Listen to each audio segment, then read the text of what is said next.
Alleluia, Alleluia,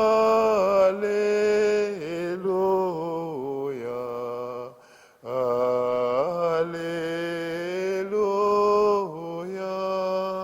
Alleluia.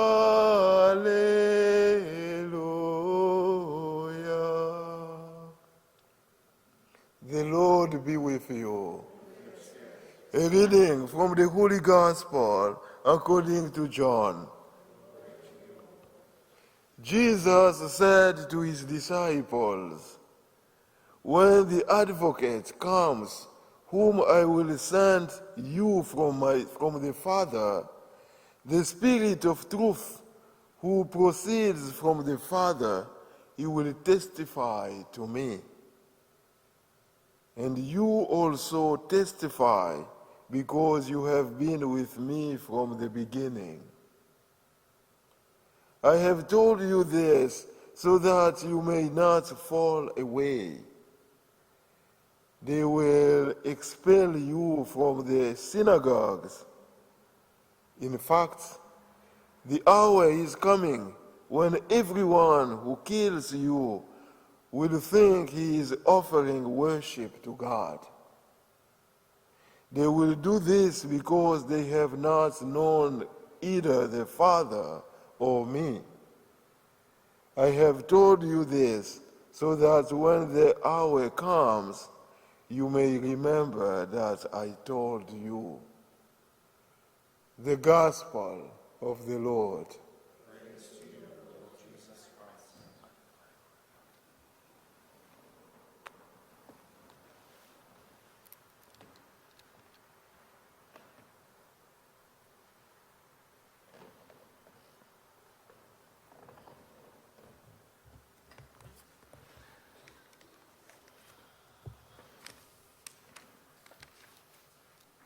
We tend to think of John the Baptist as the one who prepares the way. But Jesus also prepares the way. He prepares the way for the coming of the Holy Spirit, the age of the church, as we look forward to the solemnity of Christ's ascension this Thursday. We know that he does not leave us orphaned, but he promises to send the Spirit from the Father, the Spirit who is God himself, to dwell in us by baptism, to pour out his gifts in the Holy Spirit, in confirmation, and to lead and guide us personally, in communities, and as a church. Jesus also prepares the way in us. He prepares the way in us by his teaching. He prepares the way in us by his example. And he prepares the way in us by warning us it will not be easy. We experience many challenges, many sufferings, and much opposition in our world, in our life, even at times in our church. And we experience these things. When we experience these things, we can be discouraged, disheartened, lose our enthusiasm at times for living our faith. And so Jesus prepared us by warning us this would happen.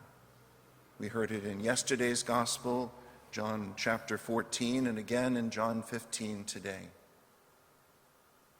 He wants us to know that these times of struggle and even of suffering are not indications that he has abandoned us.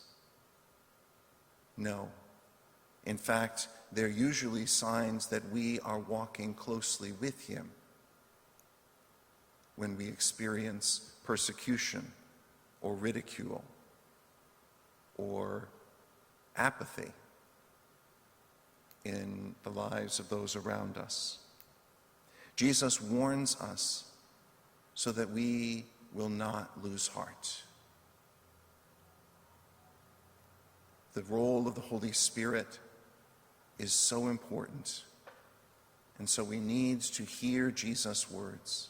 We need to hear Jesus' promise. And we need to open our hearts more and more to Jesus' Spirit, to the Spirit of God. Because the Spirit of truth testifies to Jesus, and you also will testify, Jesus says.